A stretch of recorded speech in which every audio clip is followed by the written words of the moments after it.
Good morning students. आज next lecture आएगा redox का, जो हम लोग जहाँ तक पढ़े थे उसके आगे आएगा। बट जैसा कि मैं हमेशा कहता हूँ कि आप लोग कमेंट सेक्शन में कुछ बताइए, कुछ क्वेश्चन दीजिए, कुछ डाउट्स दीजिए, पर आप लोग कुछ बताते नहीं। तो कल संडे था, आज मंडे है ऑब्वियसली, तो यही बताइए क्या क्या किए, किसके किसके घर पे क्या क्या बना, क्योंकि अभी तो सारे लोग घर पे होंगे, कोरोना चल रहा है, तो क्या क्या खाए वो सब कमेंट में बताइए। ऐसी ऐसी चीज़ें बताइए, कुछ भी इंटरेक्ट कीजिए, क्योंकि अगर पढ़ाई से रिलेटेड आप लोग कुछ नहीं बता सकते तो बेहतर है मेरे को यही बताइए कि आप क्या खाए हैं, कहाँ घूमे हैं, आपकी मौसी आई थी, बच्चे आए थे पर आप खेल नहीं पाए क्योंकि कोरोना चल रहा था, काफ़ी मेंटेन कर रहे थे, अभी रक्षाबंधन भी बीता था, कितने लोगों ने, कितनी लड़कियों ने ज़बरदस्ती लड़कों को राखी बांध दी, वगैरह वगैरह। कुछ भी बताइए, कुछ बातें कीजिए, ज़ीरो इंटरेक्शन। चलिए, तो किसी भी वीडियो के पहले थोड़ा सा बातचीत कर लेना चाहिए जिससे आप लोग थोड़ा कंफर्टेबल हो जाओ।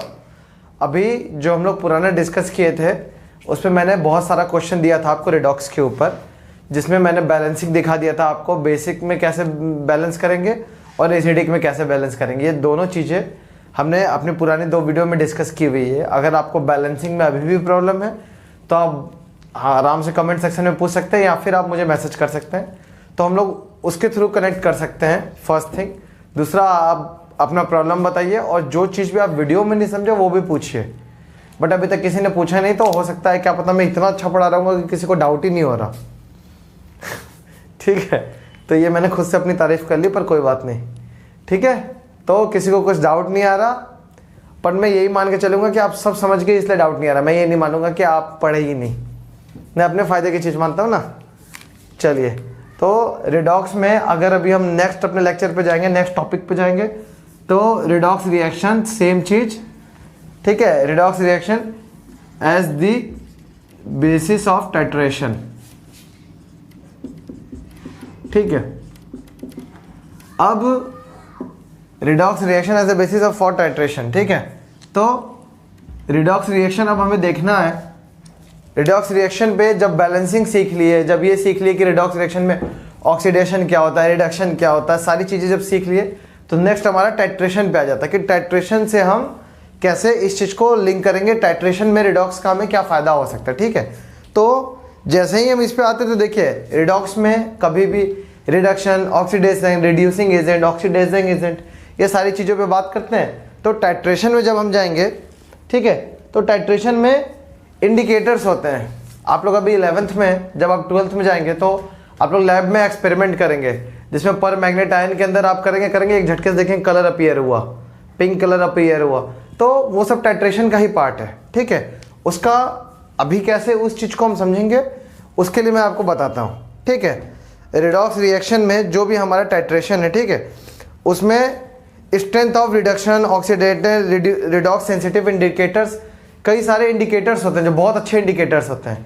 वो जैसे ही लास्ट ड्रॉप होता है, जैसे ही वो बैलेंस्ड होते हैं पीएच से, मतलब ऑक्सीडाइजिंग और रिड्यूसिंग वाला, जैसे ही पार्ट एकदम इक्वल होता है तो ही वो इंडिकेट कर देते हैं। ठीक है, तो ये सब रिडॉक्स टाइट्रेशन में आता है। बेसिकली ये आपके एंट्रेंस से तो बहुत इंपॉर्टेंट नहीं है, पर बोर्ड के हिसाब से इंपॉर्टेंट है और थोड़ा नॉलेज के हिसाब से भी इंपॉर्टेंट है। अगर आप जाएंगे लैब में, ये सारी जगहों पे, तो ये इंपॉर्टेंट तब आता है। ठीक है, अब आपके एनसीईआरटी में 3 तरह के टाइट्रेशन दिए गए हैं, ठीक है, जो आपको बेसिकली जानने हैं। तो सबसे पहला टाइट्रेशन में एक आयन में कई बार यूज़ किया हुआ, हर जगह देखेंगे, पर मैग्नेट आयन, MnO4 माइनस, पर मैग्नेट आयन। ठीक है, तो रिडॉक्स में ये आप आयन हर जगह देख रहे होंगे, पर मैग्नेट आयन। इस आयन का है, ये सेल्फ इंडिकेटर है। ठीक है, सबसे पहली बात, सेल्फ इंडिकेटर क्या होते हैं, अभी जब तीनों खत्म हो जाएंगे तो आप खुद ही समझ जाओगे। ठीक है, तो अभी आप इसको सुनिए, सेल्फ इंडिकेटर होता है। और पर मैग्नेट आयन पे अगर आप निकालेंगे ऑक्सीडेशन स्टेट तो कितना का, -8 और -1 +7, तो मैग्नीज यहाँ पे +7 की स्टेज में, ठीक है, Mn यहाँ पे +7 की स्टेट में। यानी कि अब मैग्नीज का अगर एटॉमिक नंबर हम देखें, ये चीज़ें मैं बता रहा हूँ, अभी आगे जो भी एग्जाम्पल लूँगा उसमें नहीं बताऊँगा। ठीक है, तो समझिए इस चीज़ को। मैग्नीज का एटॉमिक नंबर कितना होता है, scandium, titanium, vanadium, chromium, manganese 25, 25 atomic number होता है, यानी Mn का अगर हम लिखेंगे तो आर्गॉन हो गया 18, ओके। 18 के बाद 4s2 3d5, तो टोटल ये 7 इलेक्ट्रॉन जो है, ये 7 इलेक्ट्रॉन इसके आउटर मोस्ट शेल में है, ये 7 इलेक्ट्रॉन। तो ये Mn मैक्सिमम कितने इलेक्ट्रॉन डोनेट कर सकता है या मैक्सिमम कितने इलेक्ट्रॉन इसके एटम से बाहर आ सकते हैं, तो ये यही 7 है। अब यहाँ पे Mn है +7 में, +7 में होने का क्या मतलब है कि ये पूरा का पूरा अपना आउटर मोस्ट शेल का इलेक्ट्रॉन निकाल चुका है बाहर, ठीक है। तो अब ये एक इलेक्ट्रॉन और देने की टेंडेंसी में है ही नहीं, तो इस टाइम ये क्या करेगा, जब ये एक इलेक्ट्रॉन देने की टेंडेंसी में नहीं है तो ऑब्वियसली ये इलेक्ट्रॉन क्या करेगा, गेन करेगा। इलेक्ट्रॉन गेन करेगा यानी खुद को क्या करेगा, ये रिड्यूस करेगा, Mn+7 से खुद को रिड्यूस करेगा, दूसरे को क्या कर देगा, ऑक्सीडाइज कर देगा। मतलब इसके पास कोई भी आएगा तो ये उससे इलेक्ट्रॉन ले लेगा, इलेक्ट्रॉन दे नहीं सकता, ये मैक्सिमम इलेक्ट्रॉन ये ऑलरेडी दे चुका है, ठीक है। तो अब जैसे कि ये है, अब इसमें सोचो पर मैग्नेट आयन है, मैंने पर मैग्नेट आयन +7 कैसे ये दिखा दिया। अब ये रिड्यूसिंग एजेंट है, बहुत अच्छा रिड्यूसिंग एजेंट है, ठीक है।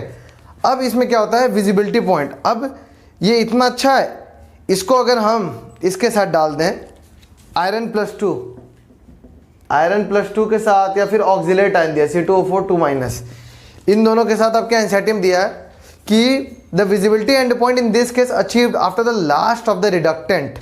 रिडक्टेंट क्या होता है, रिडक्टेंट, ठीक है। ये सारी चीज़ें में अगर आपको इन सब टर्म्स में प्रॉब्लम हो रहा है तो प्लीज़ पुरानी वीडियो फिर से देखिए आप, अगर आप नहीं देखें तो देखिए, अगर देख चुके हैं तो आपको ये सारे टर्म्स समझ में आ जाएंगे, ओके। तो ये जो हमारे पास अभी दिख रहा है 4s2 3d5, इस पे आते हैं, ठीक है। तो अब क्या है, देखिए ये जो दो आयन है, आयरन और ऑक्सीलेट के बाद, देखिए the visibility and point in this case is achieved after the last of the reductant iron और ऑक्सीलेट, ठीक, इज ऑक्सीडाइज्ड, ये ठीक है। तो रिडक्टेंट, अब ये क्या है, आयरन और ऑक्सीलेट क्या होंगे, ये ऑक्सीडाइज्ड हो जाएंगे, ठीक है। किसके साथ, पर मैग्नेट के साथ।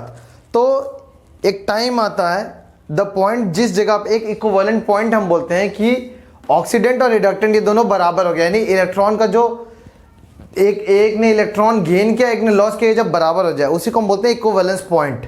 तो क्या है, the point where the reductant and the oxidant are equal in terms of the mole stoichiometry, ठीक है। अब आप इसको ऐसे बराबर कर दो, मोल स्टोइकियोमेट्री का है कि मतलब हमने काउंटिंग भी देख लिया, टोटल इलेक्ट्रॉन भी चेक कर लिया, सब चेक कर लिया, तो एक टर्म मोल स्टोइकियोमेट्री से हम उस चीज़ को समझ सकते हैं, ठीक है। तो ये कह रहे हैं जब ऑक्सीडेंट और रिडक्टेंट दोनों बराबर हो जाए उसको हम बोलते हैं इक्विवेलेंस पॉइंट अचीव हो गया, ठीक है, इक्विवेलेंस पॉइंट आ गया। तो ये हमारा था पर मैग्नेट। तो पर मैग्नेट के साथ आपको जो मोस्ट इंपॉर्टेंट या जो चीज़ आपको ख्याल में हमेशा रखनी है वो कि ये टाइट्रेशन में यूज़ होता है और इसके साथ एक कलर हमेशा एसोसिएटेड होता है, वो है पिंक। तो आप हमेशा पिंक को अपने दिमाग में रखेंगे कि हाँ पिंक पिंक, पर मैग्नेट हमेशा पिंक से ही होता है और इसके कलर के ऊपर कई सारे क्वेश्चन भी आ जाते हैं। तो ये आपको अभी 12th आगे हमेशा आपको पर मैग्नेट का कलर याद रखना है, ठीक है। और लड़कियां इसको अच्छे से याद रख सकती हैं क्योंकि पर मैग्नेट पिंक कलर है। अभी हम नेक्स्ट पे आते हैं। पर मैग्नेट जब हमारा हो गया तो हम चलेंगे, देखो सेल्फ टाइट्रेशन मतलब होता है कि इसको कलर चेंज करने के लिए किसी और की जरूरत नहीं होगी, ये खुद से कलर शो कर देगा चेंज करके, ठीक है। अब दूसरा है कि if there is no dramatic auto colour change, पर मैग्नेट के साथ तो कलर चेंज हो गया भाई, ऑब्वियसली वो अपने आप हो गया, बट ऐसे सारे नहीं होते, ठीक है। तो there are indicators which are oxidize immediately after the last bit of the reactant is consumed. बहुत सारे ऐसे इंडिकेटर्स होते हैं जो ऑक्सीडाइज हो जाते हैं, कब, जब last bit of the reactant is consumed, सबसे लास्ट वाला जैसे ही होता है तभी वो ऑक्सीडाइज हो जाता है क्योंकि सारा हो गया ना।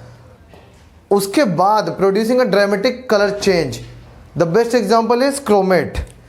देखो दूसरा जो आपको इंपॉर्टेंट है Cr2O7 2-। अब इसमें भी अगर देखें तो इसका अगर निकालें तो 2x - 14 = -2, 2x आ गया 12, x आ गया 6, यानी क्रोमियम कितना +6, क्रोमियम का atomic number 24, scandium titanium vanadium chromium 24, ठीक है। अब 24 यानी कि आर्गॉन 4s2 3d4, तो ये मैक्सिमम कितने इलेक्ट्रॉन देने की कैपेसिटी रखता है? 6 इलेक्ट्रॉन, और इतने ही इलेक्ट्रॉन ये ऑलरेडी दे चुका है। यानी कि क्या करेगा, अब ये जो क्रोमियम है जो 6 इलेक्ट्रॉन ही दिया है, ये ऑब्वियसली 6 इलेक्ट्रॉन से ज़्यादा देने के लिए कैपेबल नहीं है, तो ये भी क्या करेगा, ये खुद को क्या करेगा, रिड्यूस करेगा। ये खुद को क्या करेगा, अब ऑक्सीडाइज नहीं कर सकता, 1 इलेक्ट्रॉन भी देने की इसकी कैपेसिटी बची नहीं, तो ये खुद को रिड्यूस करेगा, तो ये क्या होगा, दूसरे को क्या करेगा, ऑक्सीडाइज। ठीक है, तब इसमें देखो कि इसमें भी होता है विच इज नॉट, ये सेल्फ इंडिकेटर नहीं है। अब इसके साथ क्या है, किसके साथ आप कंपाउंड डालोगे जैसे पर मैग्नेट, और ये चलता रहेगा, जैसे ही लास्ट बिट ऑक्सीडाइज और रिडक्शन दोनों बराबर होंगे, उसके साथ था कि वो पहले ड्रॉप से ही हो जाता है, इसके साथ क्या है, लास्ट में जैसे ही वो दोनों बराबर होंगे तो हमें कलर चेंज दिखेगा। ठीक है, तो ये तो पहले सेल्फ इंडिकेटर नहीं है, अपना पर मैग्नेट सेल्फ इंडिकेटर था। जैसे ही अब उसके बाद क्या है, which do not solve but oxidises the indicator substance, जैसे डाईफिनाइल अमीन, डाईफिनाइल अमीन को इसके साथ यूज करते हैं, डाईफिनाइल अमीन। डाईफिनाइल अमीन को अगर बनाना तो फिनाइल होता है 6 मेंबर का रिंग, यानी कि ऐसे पहले अमीन बना के, तो ये हमारा क्या हो जाएगा, ये हमारा हो जाएगा डाईफिनाइल अमीन। ठीक है, तो डाईफिनाइल अमीन के साथ जब हम इसको रखते हैं तो हमें एक ब्लू कलर मिलता है। कब, indicator substance diphenyl just after the equivalence point two produce a intense blue colour the signal the end point. जैसे ही लास्ट ड्रॉप डालते डालते डालते डालते कलर नहीं शो होगा, पर जैसे ही एक झटके से इक्विवेलेंस पॉइंट आया, यानी कि लास्ट ड्रॉप जो गिरा उसके बाद इक्विवेलेंस पॉइंट आया, ऑक्सीडाइज और रिडक्शन दोनों साथ में जैसे ही हुआ लास्ट ड्रॉप के बाद, हमें तुरंत ब्लू कलर मिलता है। तो इसके साथ आप हमेशा ब्लू कलर याद रखेंगे कि ब्लू कलर अपीयर होता है। ठीक है, तो हम बोलते हैं कि एंड पॉइंट मिल गया, एंड पॉइंट मिल गया। ये आप ऐसे देखेंगे कि आप ऐसे सॉल्यूशन लिए होंगे लैब में, आप करेंगे ये सॉल्यूशन। ठीक है, फिर क्रोमेटाइन उसमें डाल के, क्रोमियम ये डाल के, उसके बाद आप उसको शेक करते रहेंगे और ड्रॉप गिराते रहेंगे, तो देखेंगे वो एकदम ट्रांसपेरेंट है, ट्रांसपेरेंट। तब तक झटके से एक ड्रॉप डालेंगे और देखेंगे ब्लू कलर आ गया, तो उसको हम क्या बोलते हैं, एंड पॉइंट हमें मिल गया।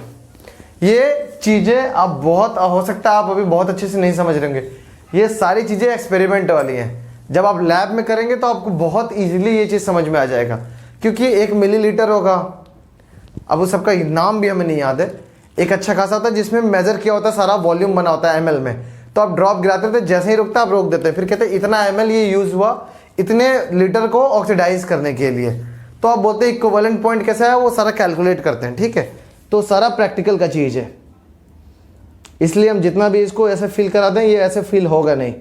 अब थर्ड आपका दिया हुआ है, ये क्रोमेट हो गया, परमैग्नेट हो गया, थर्ड आपका है आयोडीन को हम यूज़ करते हैं। ठीक है, this is yet another which is interesting and quite common. It's used in restricted to those reagents which are able to oxidize. पर ये जो तीसरा मेथड हम लोग करने जा रहे हैं, थर्ड मेथड के साथ ये है कि वो सिर्फ उनके लिए हो सकता है जो उसके साथ मेटल होंगे, वो कैपेबल अगर होंगे आयोडाइन को ऑक्सीडाइज करने के लिए। अगर आयोडाइड आयन, यानी आयोडाइड आयन मतलब I- को अगर ऑक्सीडाइज करने के कैपेबल हुए जो भी मेटल, तो इस प्रोसेस को हम यूज़ कर सकते हैं। ठीक है, जैसे इसको ऑक्सीडाइज करने के लिए कॉपर होता है, कॉपर इसको ऑक्सीडाइज कर सकता है, और एनसीईआरटी में आपको जो रिएक्शन दिया है वो लिखते हैं। ठीक है, 2 times of copper aqueous, aqueous है मतलब कि ऑब्वियसली +2 स्टेट में होगा, उसके बाद 4 टाइम्स ऑफ आयोडीन, ये भी माइनस एक्वस। ठीक है, अब यहाँ पे क्या हुआ, यहाँ पे बन जाएगा Q+ आयोडाइड, ठीक है, प्लस आयोडीन। तो देखिए क्या हुआ, यहाँ पे आयोडीन -1 पे था, -1 चार्ज के साथ है, जो कि 0 में कन्वर्ट हुआ, यानी क्या हुआ, -1 से 0, ये क्या हो गया, ये ऑक्सीडाइज हो गया, कॉपर ये ऑक्सीडाइज हो गया ना। इसी चीज को मैंने बोला कि अगर जो भी आयोडाइड को ऑक्सीडाइज करने के लिए कैपेबल होगा, उस मेथड को ही हम यहाँ पे यूज करते हैं। ठीक है, अब सुनिए इसके बारे में क्या लिखा, this method realize on the fact that iodine itself gives an intense blue color. Iodine खुद एक ब्लू कलर में होता है। ठीक है, ये आयोडीन खुद एक ब्लू कलर में होता है। With starch has a very specific reaction with thiosulphate, और आयोडीन का एक रिएक्शन और दिया है थायोसल्फेट के साथ। थायोसल्फेट मतलब H2O3 2 माइनस। रिएक्शन देखिएगा एनसीईआरटी में, बहुत इजी है, विच इज 2 रिडॉक्स रिएक्शन, ये दे दिया। अब इसके में क्या है, ऑन एडिशन ऑफ स्टार्च, जब स्टार्च को ऐड करते हैं, आयोडाइड को के साथ स्टार्च को ऐड करते हैं, तो iodine forms a copper 2 plus ion iodide reaction, फिर से एक इंटेंस ब्लू कलर्स अपीयर्स हो जाता है। ठीक है, बट देखिए जो कि स्टार्टिंग में बोले कि देखिए आयोडाइड अपना इंटेंस ब्लू कलर में होता है, बट जैसे ही ये ऑक्सीडाइज्ड होगा तो जो ब्लू कलर है वो डिसअपियर हो जाएगा पूरा का पूरा। जैसे जैसे जैसे जैसे टाइट्रेशन चलता जाएगा ये ब्लू कलर पूरी तरीके से कंज्यूम्ड हो जाएगा, ठीक है, और डिसअपियर हो जाएगा। तो जैसे ही एकदम ब्लू कलर दिखना बंद हो जाए तो हम बोलेंगे कि इस टाइम टाइट्रेशन हो गया। ये थायोसल्फेट के साथ रिएक्शन आप देखेंगे, ये लिखा हुआ है, इसको भी पढ़ लीजिएगा। तो हम ट्रैक करते रहते हैं। एंड पॉइंट का बात यही कि जैसे ही या तो कलर शो हो तो भी हम बोलते हैं कलर में चेंज आया तो एंड पॉइंट मिल गया, या कलर खत्म हो जाए एकदम, जैसे ब्लू कलर था ऑलरेडी अब वो एकदम खत्म हो जाए तो भी हम बोलेंगे कि क्या हो गया, हमारा टाइट्रेशन हो गया। ठीक है, इसके बाद एनसीईआरटी में एक टॉपिक दिया हुआ है, limitation of concepts of oxidation number. ठीक है, तो इसके बारे में ये है limitation end of concept of oxidation number. ठीक है, वेट, उसके बारे में अगर देखना हो तो एनसीईआरटी आपको थोड़ा नॉलेज हमेशा देता रहता है। ये बहुत नॉर्मल सी चीज़ लिखी है कि देखो अभी मैं पढ़ता हूँ, समझोगे। As we observe in the above discussion, जो हम पहले थोड़े टाइम पहले अभी जितना भी चीज़ डिस्कस की था ऑक्सीडेशन रिडक्शन में, तो बताया जाता है कि टाइम टू टाइम कैसे इवॉल्व होती गई चीज़ें। पहले ऑक्सीजन के एडिशन से बात करते थे, फिर हाइड्रोजन की रिमूवल से करने लगे, फिर इलेक्ट्रॉन पे आ गए, तो बारी बारी चीज़ें इवॉल्व करती गई ना। उसी चीज़ को लिखा है कि the concept of redox reaction has been evolving with time, the process of evolution is continuing. अभी भी क्या हो रहा है कि इवॉल्व हो रही हैं चीज़ें। ऐसा थोड़ी है कि आप सोच रहे हो कि अभी हमारा एकदम कंप्लीट हो गया पूरा थ्योरी और सब कुछ।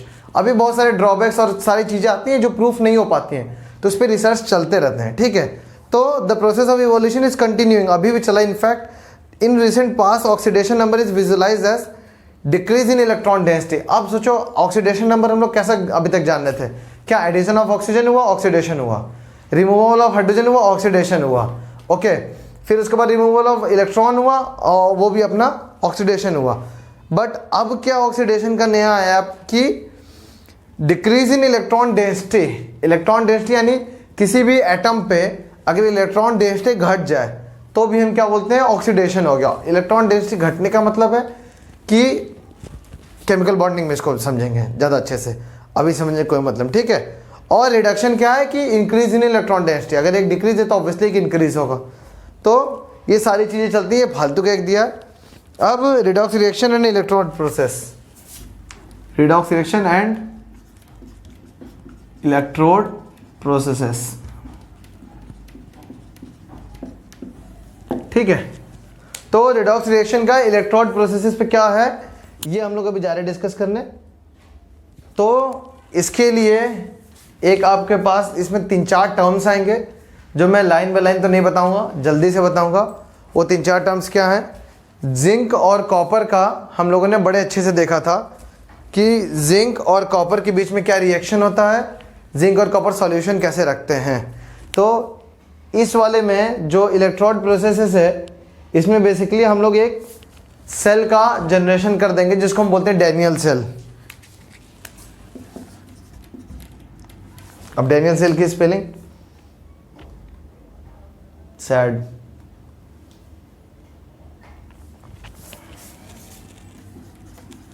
ठीक है। तो ये रहा हमारा डैनियल सेल। डैनियल सेल में जो हम बनाते हैं इसको हम एक ड्रॉ कर देते हैं, उसके बाद सीधे उसको बता देंगे तो ज़्यादा अच्छा है। इंस्टेड ऑफ, देखो डैनियल सेल शायद आप लोग 10th में भी पढ़े होंगे, 2 कंटेनर होता है, बड़ा अच्छा सा रख दो दोनों कंटेनर। एक आपका एनोड होता है, एक कैथोड होता है। ठीक है, एनोड कैथोड, इन दोनों को हम एक वायर के थ्रू जोड़ देते हैं जिसमें चाहो तो आप अमीटर लगा दो जो करंट का डायरेक्शन बता दे। जब एक करंट का डायरेक्शन बताने का जुगाड़ हो जाएगा, एक यहाँ पे हर इसमें सॉल्ट ब्रिज होती है,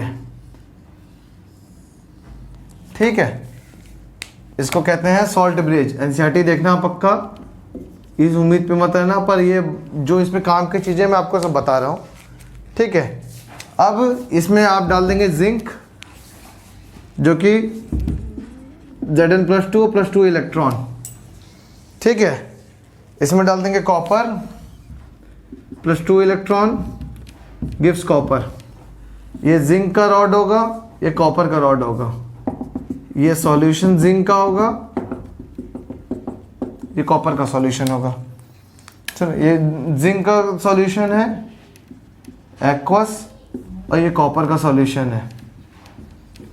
ठीक है, तो ये हमारा डैनियल सेल है।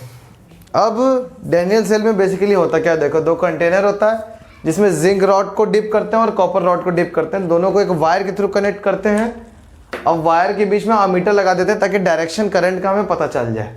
ठीक है, उसके बाद सॉल्ट ब्रिज होता है। सॉल्ट ब्रिज में हम कुछ आयंस रखते हैं, जानबूझ के ऐसे आयंस रखते हैं जो न्यूट्रल बना के सबको रखा है, जैसे पोटेशियम क्लोराइड हो गया। जैसे कुछ आयंस होते हैं ना जिनको इलेक्ट्रॉन चाहिए होते हैं एक्वस में होने के बाद भी, अब वो हमारे रिएक्शन पे असर न डालें, इसलिए हम सॉल्ट ब्रिज में पोटेशियम क्लोराइड डाल देते हैं। जैसे कोई आयंस पागल हो गए, जैसे ये जिंक वाले +2 पागल हो गए, इसको इलेक्ट्रॉन नहीं मिल रहा, तो अगर हमने पोटेशियम क्लोराइड डाला तो Cl2 चला जाएगा उसके पास, उसको सेटिस्फाई करने के लिए।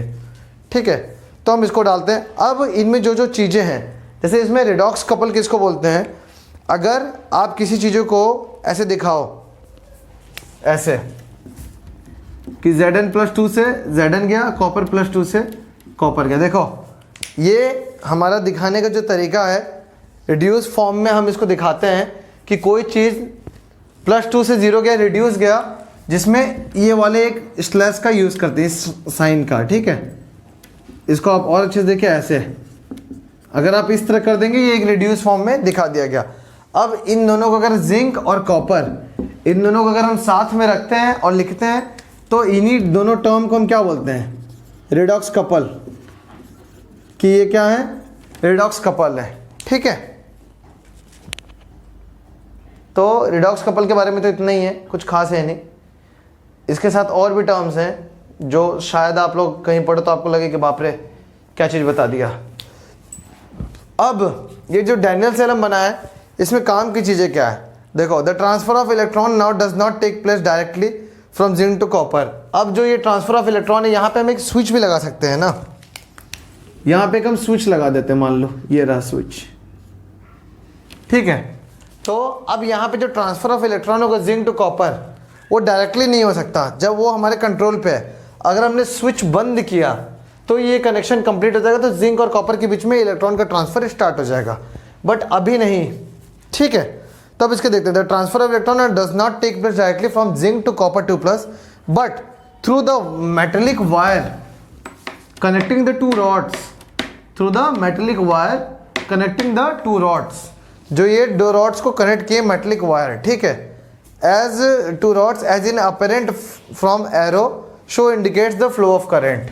अब ये हमारा शो करने लगेगा, अमीटर इसीलिए हमने लगाया, और ये हमें शो करने लगेगा कि करंट का डायरेक्शन क्या है। एनोड है तो हमेशा नेगेटिव होगा, तो करंट का डायरेक्शन क्या होगा, करंट का डायरेक्शन शो करना भूल गए थे। ठीक है, अब करंट का डायरेक्शन ऐसे, तो इलेक्ट्रॉन का डायरेक्शन ऐसे होगा। देखो, जिंक से 2 इलेक्ट्रॉन निकल रहा है, कॉपर को 2 इलेक्ट्रॉन चाह रहा है, तो जिंक से यहाँ पे क्या होगा, 2 इलेक्ट्रॉन निकलेगा और इस इलेक्ट्रॉन के थ्रू जाएगा और कॉपर के पास जाएगा। तो इलेक्ट्रॉन का डायरेक्शन अगर ये हुआ, इलेक्ट्रॉन का डायरेक्शन, तो करंट का डायरेक्शन उल्टा होगा। इतना तो आपको पता ही होगा कि इलेक्ट्रॉन के डायरेक्शन के ठीक अपोजिट होता है करंट का डायरेक्शन। ठीक है, अब सेकंड क्या है, इस सेल से पहली चीज़ें तो बता दी कि ये अब हमने रेस्ट्रिक्ट कर दिया, ये दोनों एक दूसरे से अब तुरंत नहीं जोड़ सकते, उसके लिए एक वायर पे स्विच हमने लगा दिया, इनको जोड़ेंगे। ठीक है, the electricity from solution in one beaker, ठीक है, to the solution on the other beaker flows by the migration of ions. Migration of ion यानी कि +2 जो इलेक्ट्रॉन है जिंक और कॉपर के माइग्रेशन से ही क्या हो रहा है, इलेक्ट्रिसिटी आ रही।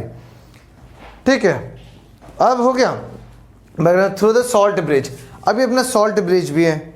We know that the flow of current is possible only if there potential difference.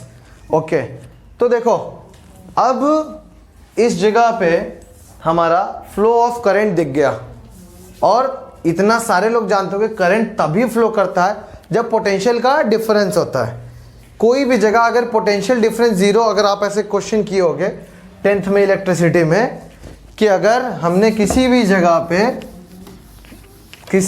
पे हमने ए पॉइंट और बी पॉइंट है और ये पोटेंशियल वी है और वी बी है और वी और वी बी बराबर कर दिया दोनों पोटेंशियल, तो इस जगह पे करंट क्या हो जाएगा? Zero. No potential difference, no current. ठीक है, तो अब यहाँ पे जो करंट फ्लो हुआ इसका मतलब क्या है कि इनके बीच में पक्का एक पोटेंशियल डिफरेंस है, एक पोटेंशियल डिफरेंस इन दोनों के बीच में होगा। अब इन दोनों के बीच में जो पोटेंशियल डिफरेंस होगा, ठीक है, उसी को हम बोलते हैं इलेक्ट्रोड पोटेंशियल। इलेक्ट्रोड पोटेंशियल, ठीक है, इन दोनों के बीच में जो पोटेंशियल डिफरेंस होगा उसको हम बोलते हैं इलेक्ट्रोड पोटेंशियल। और ये जो रॉड्स हैं, जैसे कि पोटेंशियल ए बोलते हो, पोटेंशियल ए पोटेंशियल बी, वैसे ये रॉड्स हैं, इनको हम बोलते हैं इलेक्ट्रोड्स, अकेले इलेक्ट्रोड्स। अब यहाँ पे दो इलेक्ट्रोड्स है ना, एक अपना जिंक है, एक कॉपर है, तो इन दोनों को हम क्या बोलेंगे? इलेक्ट्रोड्स। कि ये क्या है? इलेक्ट्रोड्स। इलेक्ट्रोड पोटेंशियल यानी इन दोनों के बीच में जो पोटेंशियल का गैप होगा, डिफरेंस होगा, उसको हम बोलेंगे इलेक्ट्रोड पोटेंशियल।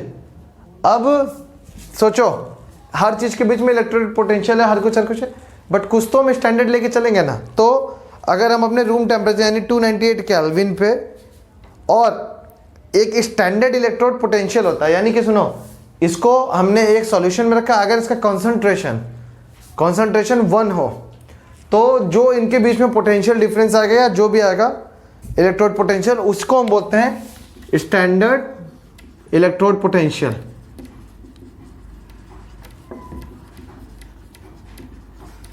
ये एकदम ऐसी सी बात है, इसको ज़्यादा नहीं सोचना है। ये एकदम वैसी बात है कि जैसे आप नॉर्मली कोई भी चीज़ स्टैंडर्ड कब करते हो, जो आपके एसटीपी पे होता है, यानी कि अगर हम टेम्परेचर, रूम टेम्परेचर रख दें, प्रेशर 1 रख दें, उसके बाद ये जो हमारा आएगा, अगर कॉन्सेंट्रेशन भी 1 रख दें। कॉन्सेंट्रेशन क्यों? क्योंकि सॉल्यूशन है, सॉल्यूशन पे अगर कॉन्सेंट्रेशन भी हमने 1 रख दिया तो हमारा जो चीज़ आएगा उसको हम बोलेंगे स्टैंडर्ड इलेक्ट्रोड पोटेंशियल। अब इसी, जैसे कि देखो, एसटीपी बोलने का क्या मतलब होता है? STP standard temperature and pressure. तो स्टैंडर्ड टेम्परेचर क्या होता है? रूम टेम्परेचर हम 25 लेते हैं। प्रेशर क्या होता है? जो अपना एटमॉस्फेरिक प्रेशर 1 atm। ठीक है, तो इन चीज़ों पे अगर हमने 1 कंसंट्रेशन यानी 1 कॉन्सेंट्रेशन अगर 1 होने के बाद हमने जो भी पोटेंशियल निकलेगा उसको हम बोलेंगे standard electrode potential. Bye convention मतलब क्या होता है कि जो चीज़ें मानी गई उसके हिसाब से हम हाइड्रोजन का स्टैंडर्ड इलेक्ट्रोड पोटेंशियल 0 लेते हैं, कि ना उसमें रिड्यूसिंग ना ऑक्सीडाइजिंग, यानी उसको हम 0 लेंगे। हाइड्रोजन को जितने भी रिड्यूस कर देंगे, जितने भी हाइड्रोजन को रिड्यूस कर देंगे वो कैसे होंगे? वो रिड्यूसिंग एजेंट होंगे बहुत अच्छे। और जितने भी हाइड्रोजन को ऑक्सीडाइज कर देंगे उसको हम बोल देंगे क्या? ऑक्सीडाइजिंग। मतलब क्या है? कोई रिड्यूसिंग है कि ऑक्सीडाइजिंग है वो हाइड्रोजन डिसाइड करेगा, इसीलिए इसको स्टैंडर्ड बोलेंगे। हाइड्रोजन अपना डिसाइड करेगा कि कौन इसके ऊपर नीचे कौन होगा। ठीक है, तो अब जो दो चीज़ें होती हैं इसको डिनोट करते हैं, जो भी इलेक्ट्रोड पोटेंशियल इसको डिनोट करते हैं ई नॉट से, ऐसे। तो अगर इसमें जो आपके एनसीईआरटी में अगर ई नॉट निगेटिव है, means that the redox couple is a stronger reducing agent. अब ये सब मैं याद करता नहीं, ठीक है। उसके ठीक नीचे एक टेबल है जिसमें आपका अच्छा खासा दिया है कि कैसे कैसे कौन है, उसको आप देखिए। नेक्स्ट टेबल नंबर आप बोलेंगे तो मैं लिख दूंगा। टेबल है आपका 8.1, टेबल इज 8.1, टेबल 8.1 आप देखिए। अब आप खुद से सोचिए कि बहुत अच्छा रिड्यूसिंग एजेंट कौन होगा जो रिड्यूस कर दे दूसरे को और खुद ऑक्सीडाइज हो जाए। तो आप सोचिए जितने भी अल्कली मेटल्स होते हैं, यानी इस साइड पीरियोडिक टेबल के लेफ्ट साइड पे एकदम पीरियोडिक टेबल के जितने भी होते हैं बहुत अच्छे क्या होते हैं मेटल, इलेक्ट्रॉन देने की टेंडेंसी, वो इलेक्ट्रॉन दे देते हैं। तो सबसे पहले क्या है? सोडियम के पहले हाइड्रोजन को हमने इनिशियल 0 लिया है, स्टैंडर्ड इलेक्ट्रोड। यानी हाइड्रोजन के ठीक नीचे क्या है? लिथियम। अब अगर लिथियम को देखें तो लिथियम +1 में तुरंत चला जाएगा, 1 इलेक्ट्रॉन दे देगा तुरंत। तो अगर 1 इलेक्ट्रॉन देने के तुरंत टेंडेंसी तो क्या होगा? ये खुद ऑक्सीडाइज होगा, दूसरे को रिड्यूस करेगा। यानी लिथियम कैसा होगा, बहुत अच्छा रिड्यूसिंग एजेंट होगा। लिथियम के ठीक नीचे सोडियम, ऐसे ही ऑर्डर दिया हुआ। आप सोचो रिड्यूसिंग एजेंट में लेफ्ट साइड के बहुत अच्छे हैं, तो ऑक्सीडाइजिंग में क्या होगा, राइट साइड के बहुत अच्छे होंगे। ऑक्सीडाइजिंग में मतलब क्या हो गया, जो खुद इलेक्ट्रॉन ले ले, जो बहुत तेजी से इलेक्ट्रॉन चाहता। आप सोचो राइट साइड में सबसे आएगा फ्लोरीन, जैसे इधर हाइड्रोजन वाले ग्रुप पे है अल्कली, इधर देखो हैलोजेंस पे आओ फ्लोरीन। अब फ्लोरीन क्या करेगा, फ्लोरीन को एक इलेक्ट्रॉन किसी भी हालत में चाहिए, क्योंकि F- जाते उसका नियॉन का कन्फिग्रेशन हो जाएगा 10। तो फ्लोरीन क्या करेगा, माइनस एक इलेक्ट्रॉन बहुत जल्दी लेगा, यानी खुद क्या होगा, खुद रिड्यूस होगा, किसी को ऑक्सीडाइज करेगा। तो फ्लोरीन क्या हुआ, बहुत अच्छा ऑक्सीडाइजिंग एजेंट। अब तुम ऑर्डर देखोगे तो देखोगे लिथियम टू फ्लोरीन है, बीच में हाइड्रोजन है। जब तुम टेबल देखोगे तो उससे तुमको समझ जाना है कि हाँ एग्जैक्टली हुआ क्या है। ठीक है, तो इस चीज को बताते हुए आज के क्लास में मेन जो है सबसे इंपॉर्टेंट यही था, जो आपको जानने की जरूरत थी, वो है डैनियल सेल। ठीक है, मेन सबसे यही डैनियल सेल था। बाकी जो भी चीजें टाइट्रेशन वाली थी वो आप जब प्रैक्टिकल करोगे अपने स्कूल में तो होगा, अगर कोरोना से राहत मिला तो प्रैक्टिकल आप करोगे तो आपको पता चल जाएगा कि हाँ। बट सबसे इंपॉर्टेंट कुछ था तो वो डैनियल सेल था। ठीक है, तो इसके बाद आपका रिडॉक्स खत्म हो गया, रिडॉक्स का यही था। अब आप लोगों के असाइनमेंट में पहले तो इस टेबल को देख के डाउट क्लियर कीजिए, समझिए।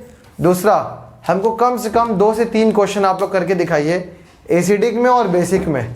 और अगर आपको कोई क्वेश्चन नहीं आ रहा है तो आप कमेंट सेक्शन में क्या कीजिए, उस क्वेश्चन को बस लिख दीजिए। ठीक है, या तो फिर कोई क्वेश्चन लिखिए, अगर आपको सॉल्यूशन भी बताना आपको आता भी है, आपने किया भी है, तो आप क्वेश्चन लिखिए, उसके ठीक नीचे आप आंसर लिख सकते हैं कि बिना बैलेंस किया हुआ रिएक्शन क्या था और बैलेंस करके मेरा क्या आया। तो उससे पता चल जाएगा कि आपका सही आया कि नहीं। और किसी को डाउट हो, कुछ भी हो, आप लोग पूछिए, क्वेश्चन प्रैक्टिस कीजिए।